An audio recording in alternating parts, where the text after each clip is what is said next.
Okay, guys, we're going to go over your quiz, your ReQuiz, real quick, so that you can use this as a study tool for your test that's coming up this week. We're just going to go through these really fast, and you can then take this and use it as you study. Number one, trying to get situated in my chair here.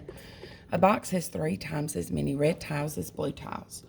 What is the likelihood that a blue tile will be randomly chosen from the box?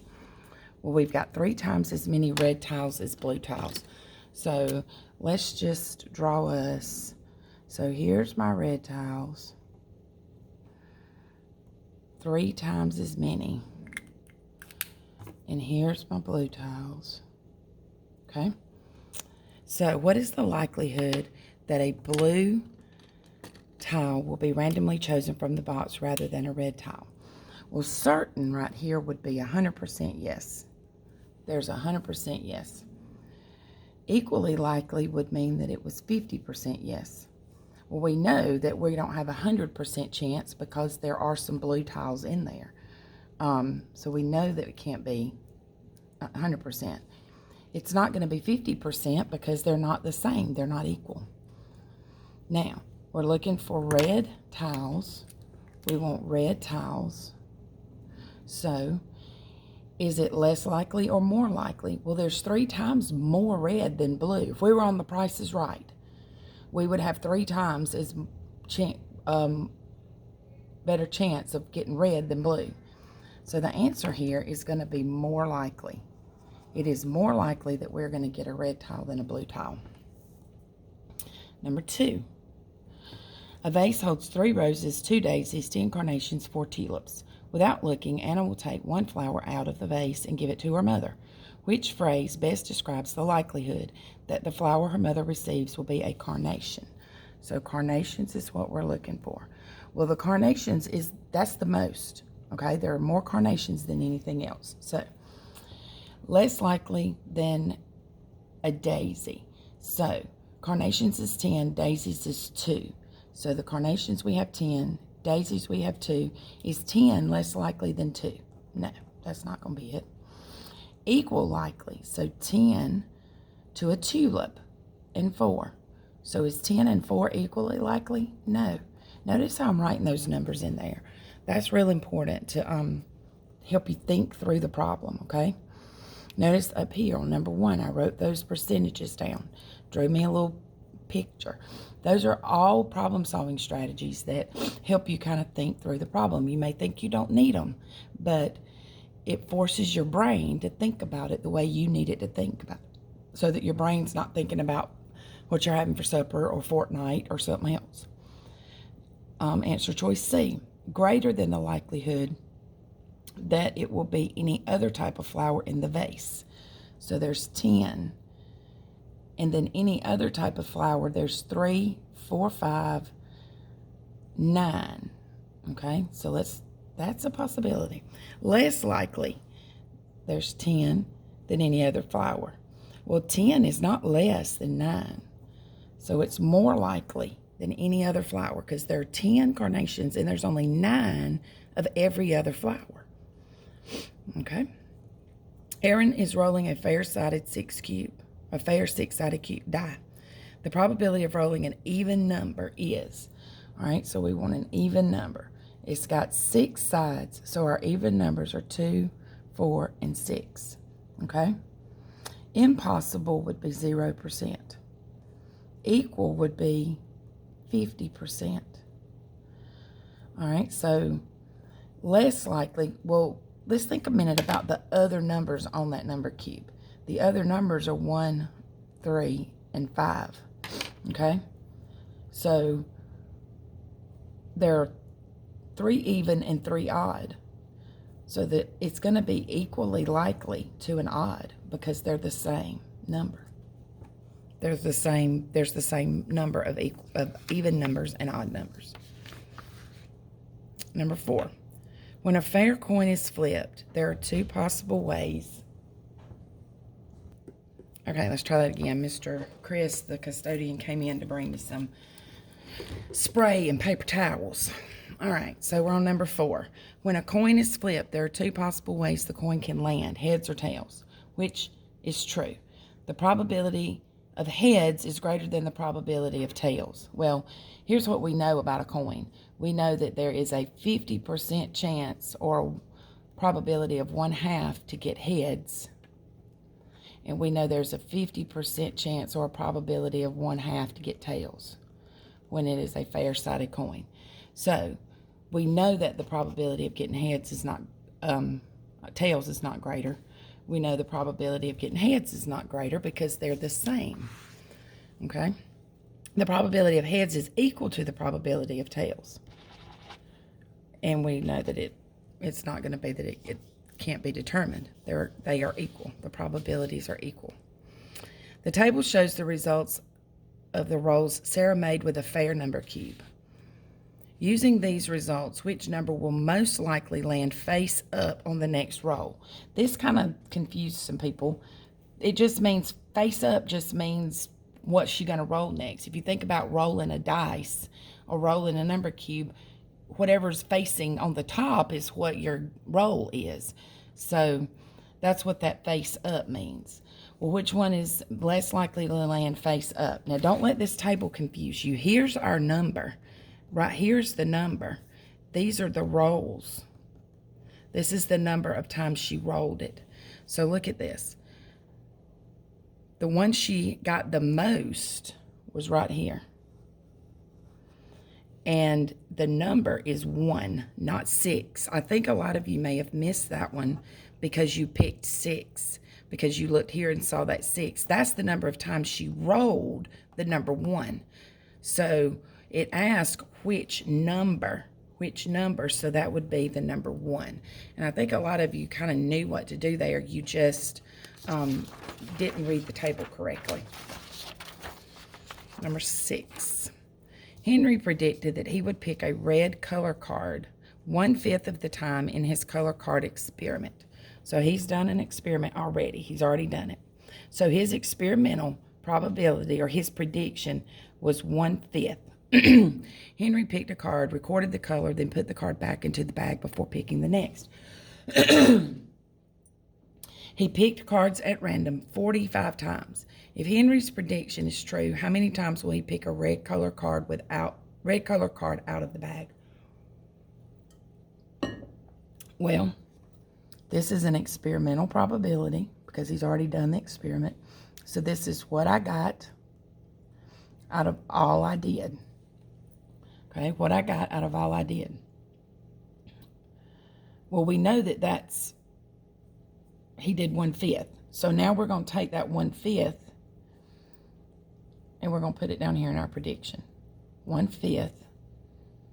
If he did it 1 out of 5, he predicted 1 out of 5. And now he's done it 45. Or he's going to do it 45 times. X times 5 is 5x.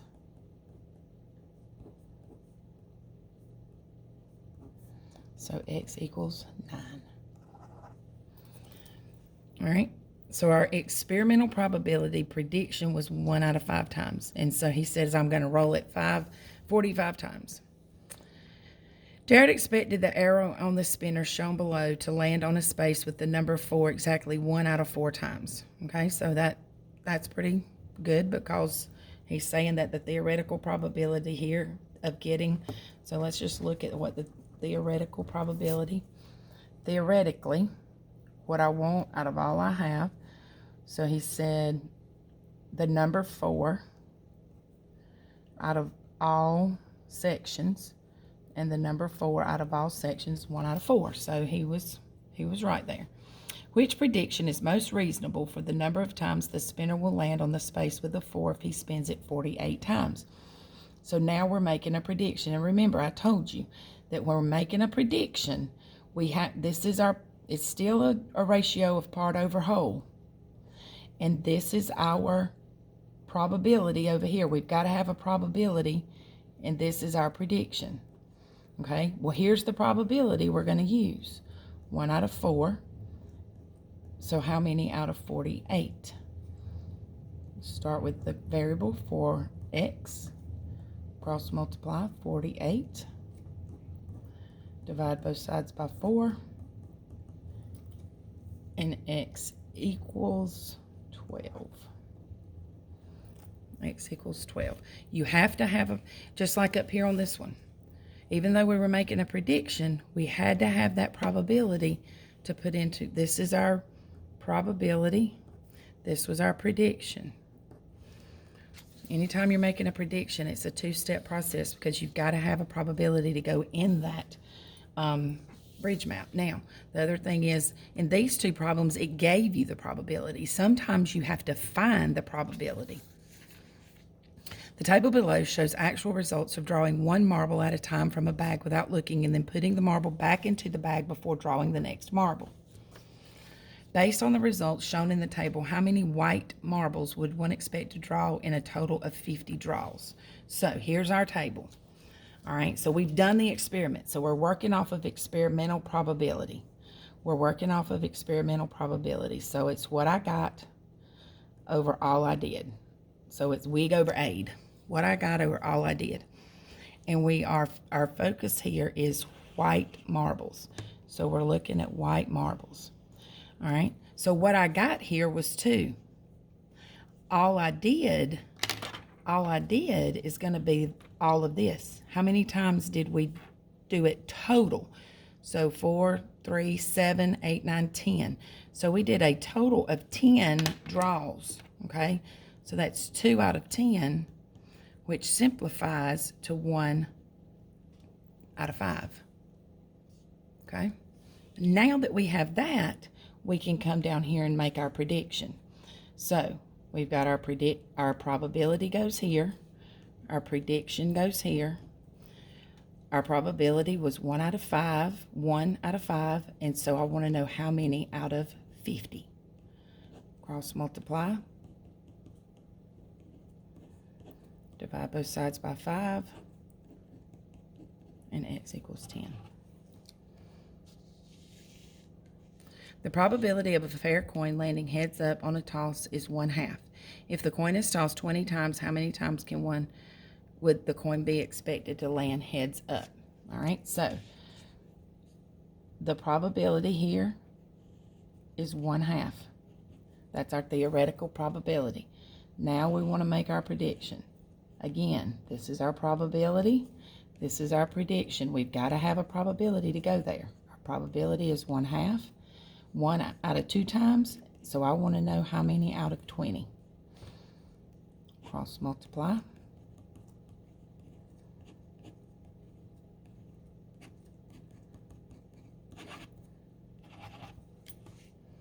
Okay. Now, if you have any questions as you're going through this, be sure that you write them down and make a note of them so that you can come back and ask me what your questions are.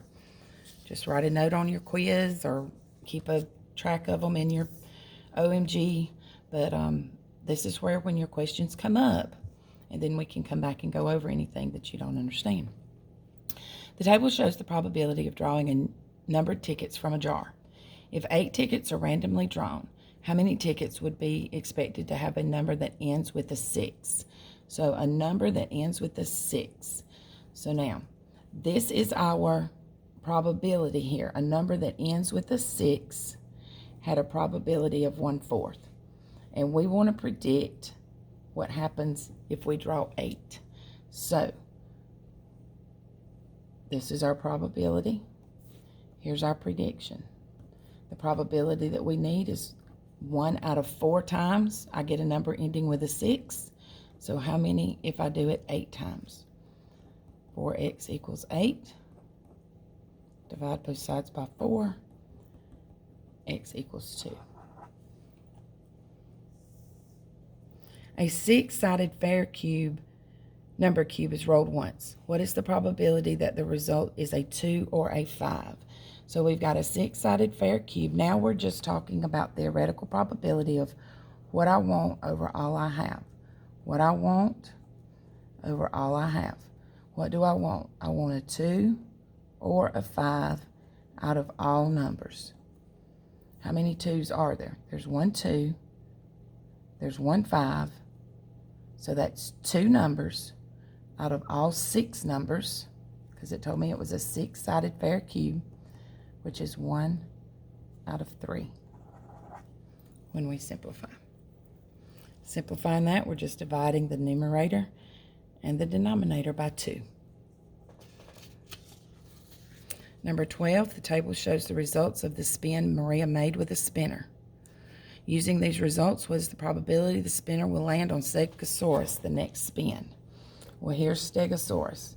So now we're just looking at our, this is an experiment I'm sorry, I couldn't talk and spell at the same time. That is experimental. Down here, we were theoretical. Okay? We were just talking theoretically. What should happen? This is what did happen. This is what should happen.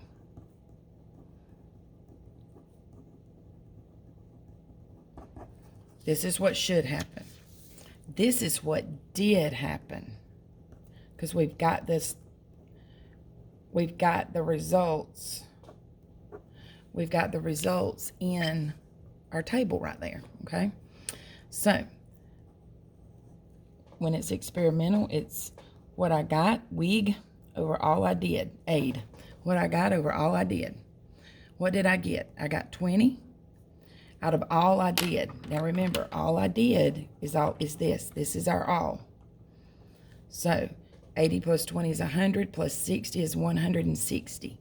So we have 20 out of 160, which is going to simplify to, when we divide the top and the bottom by 20, that simplifies to 1/8. Now I want to show you real quick on that simplifying. Let's look at doing that in the calculator real quick. Okay? In our calculator, we can use this N over D. This is our fraction key. Put in your 20 on the top, 160 on the bottom, and hit enter. And it simplifies it for you. And then you can use this key, this, what is called our conversion key, to change it to a decimal if you wanted to. We change that to a decimal. It's 0.125. which is 0.13, because that 5 makes that 2 a 3. And then to change that to a percent, we move the decimal over here, and it's 13%. That's just a little extra, just in case, because you do have to do some of that. So the answer here is 1/8, which is C. All right, so that was your ReQuiz. You did much better on the ReQuiz than you did on the quiz itself. We've already gone over the quiz in class, and now you have the quiz and the ReQuiz that you will be able to use as a study tool. And I will upload both the quiz and the ReQuiz keys to Google Classroom for you to have to use as well, along with a blank copy, so you can have those as a resource. All right, get busy.